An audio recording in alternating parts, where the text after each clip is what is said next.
Si moi, Allah m'avait dit, tu allais vivre une seule fois, tu meurs, il n'y a rien. Je ne me serais jamais endormi. Du matin au soir, 24 sur 24, en train de courir derrière l'argent et derrière autre chose. Du matin au soir. Pourquoi? Parce que je sais que je vais mourir. Et il n'y a rien. Le kafir, le mécréant, quand il se complique la vie, il a raison. Il ne va vivre qu'une seule fois. Ça peut être logique. Et lui, il sait, il dit, moi je vais vivre une seule fois. Il n'y a pas de l'odé là. Donc quiconque vit une seule fois, il faut qu'il profite. Mais Allah t'a dit, il y a tout là-bas. Il y a tout. Prends seulement le nécessaire ici. Ne prends pas cette vie comme paradis. Car le prophète sallallahu alayhi wa sallam a dit, Dunya, il a dit la vie, le bas monde là, sijnul mu'min, c'est la prison du croyant. Wa jannatul kafir, et c'est le paradis du mécréant. Toi, quand tu passes devant un mécréant, tu vois qu'il a construit un beau palais, la belle voiture devant la porte, le garage. Si tu es un vrai croyant, il faut que tu dises, au lieu de l'envier, tu dises, Adam Miskin, c'est un pauvre celui-là, il n'a que cela. Juste, il va terminer 10, 20, 30 ans, il va mourir, il n'y a rien. Donc il a raison, laisse-le profiter et bâtir des étages et des étages, parce qu'il n'a rien. Et toi, tu as cru en Allah. Il t'a dit, je vais te donner des choses, tu n'as jamais ni vu, ni entendu parler, ni l'idée t'est passée dans ta tête. Alors il t'a dit, Dunya sijnul mu'min. Il t'a dit ça, c'est quoi ce bas monde? C'est une prison. Pourquoi c'est une prison? Parce que beaucoup de choses sont interdites. Toutes les tentations sont loin, sauf les tentations de halal, avec ta femme, avec la. L'autre, le kafir, il est libre, il te dit, moi je fais tout, j'ai pas de haram, j'ai pas de Coran, j'ai pas de sunna, il te dit même, alhamdoulilah. Moi, alhamdoulilah, j'ai rien, je suis pas conditionné, je fais ce que je veux, je suis libre. C'est pour ça que certains gens disent, moi je rentre pas en islam. Pourquoi? L'islam, c'est chaque seconde, il va dire ça c'est haram, ça c'est halal, ça c'est makruh. Moi je veux vivre libre, je veux pas les chaînes, je veux faire ce que je veux. On lui dit, tu te trompes beaucoup, et tu t'es trompé 2 grandes fois. La première grande fois où tu t'es trompé, c'est que nous, on est là emprisonnés, juste un bout de temps, ensuite on part à l'endroit où ça s'appelle le paradis. Toi, tu es là, tu fais ce que tu fais, et demain tu vas rentrer dans une prison pour ne plus ressortir, une prison enflammée. C'est la première faute. La deuxième grande faute que tu fais toi, c'est que tu crois que si tu veux pas te faire conditionner par l'islam, tu veux être libre, tu crois que tu seras libre. Jamais au grand jamais. Jamais au grand jamais, jamais au grand jamais. Pourquoi? Parce que Allah a créé toute personne pour qu'elle soit soumise. Soumise, il faut qu'elle soit soumise. Seulement elle choisit. Elle se soumet à Allah ou bien elle se soumet au shaitan. Naam. Ou bien tu choisis, tu deviens esclave à Allah subhanahu wa ta'ala et il te donne ici et là-bas. Ici, c'est pas il te donne des palais. Ici il descend quelque chose dans ton cœur que personne n'a. Il descend quelque chose, la sakina dans ton cœur, la rahma, le bonheur. Tu sens quelque chose dans ton cœur que personne ne peut sentir, sauf s'il est croyant, il est pieux. Toi, il te donne ça. L'autre, le café, il ne la lui donne pas.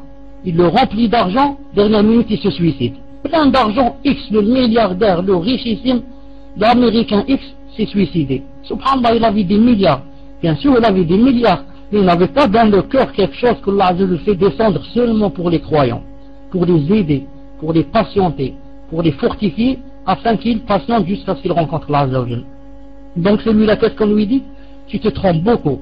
Tu as laissé l'esclavage d'Allah et tu es parti vers l'esclavage du shaitan et l'esclavage de tes passions et de tes désirs et de tes tentations. Nous, au moins, on dit alhamdulillah, je suis fier d'être esclave d'Allah. Je pose ma tête en bas, mon nez. Je pose mon nez en bas, je le remplis de poussière à cause de réjouir Allah subhanahu wa ta'ala. Et toi, tu es l'esclave du shaitan, l'esclave de ton âme. Elle fait de toi ce qu'elle veut. Regarde comment elle t'a rendu sourd, ivrogne, drogué. Regarde comment elle t'a rendu. Moi, je suis plus propre que toi, alhamdoulilah. Sans parler de ce qui nous attend. Hein. Donc, les gens qui vous disent, j'aime pas ceci à cause de halal haram, dites-leur, c'est pas vrai. Tu es obligé d'être esclave. Esclave d'Allah, esclave du shaitan. Tu t'es libéré de la soumission à Allah, tu as été soumis au shaitan.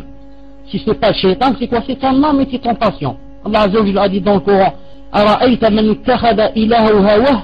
Il dit dans le Coran, n'as-tu pas vu celui qui a pris ses tentations et ses passions comme Dieu et ilah? Il est en train de les suivre. Donc moi, puisqu'il y a soumission obligée, je préfère la soumission à Allah. J'aime pas la soumission à mon âme et à mes désirs et mes tentations. Alhamdulillah, alladhi hadana li hada, wa ma kunna linahtadiya lawla hadana Allah. Vous trouvez des gens en plein désert, milliardaires avec sac au dos, derrière son dos et sa femme ou là je ne sais pas qui, sa copine ou là avec lui. En plein désert, en Algérie, on dit qu'est-ce que vous faites là? Vous êtes qui? On est des Américains, on est des milliardaires, on est qu'est-ce que vous faites là en plein Tougourt ou là je ne sais pas. On cherche le bonheur. On cherche le bonheur. Ils croient que le bonheur c'est comme ça, d'aller chercher, je ne sais pas, peut-être c'est dans un autre pays, peut-être c'est dans le Sahara, peut-être ils se trompent beaucoup. Ils se trompent beaucoup. Le bonheur, c'est quand tu adores Allah subhanahu wa ta'ala et tu ne l'adores que lui. Et quand tu aimes Allah azza wa jalla, il commence à t'aimer, à te rapprocher, là tu sentiras la sérénité. Tu sentiras quelque chose qui va descendre dans ton cœur, au point où tu diras alhamdulillah, que les gens ne savent pas ce que j'ai à l'intérieur, comme disaient les salafs. Les salafs, qu'est-ce qu'ils disaient? Ils disaient alhamdulillah, que les gouvernants qui n'étaient pas bien, que les gouvernants, les injustes ne savent pas ce qu'on a dans le cœur, sinon ils nous auraient fouettés. C'est pour ça que Cheikh l'Islam Ibn Taymiyyah alayhi rahmatullah a dit Allah azza wa jal a un paradis dans ce monde. Quiconque n'entrera pas au paradis de ce monde n'entrera pas au paradis de l'au-delà. Ils ont dit c'est quoi le paradis d'en bas? Il a dit le cœur. Quiconque ne sent pas dans son cœur une sérénité, une joie, un bonheur, ça veut dire qu'il a des mashakil dans sa croyance. Ça veut dire qu'il doit revoir où est le problème. Car tu dois trouver un grand bonheur dans ton cœur, à écouter un dars, à faire la prière, à faire le Coran, à lire le Coran. Si tu ne trouves pas, ça veut dire que la foi est faible. On ne dit pas tu es kafir, masha'Allah, mais la foi est faible, la foi est faible. Il faut essayer de l'agrandir.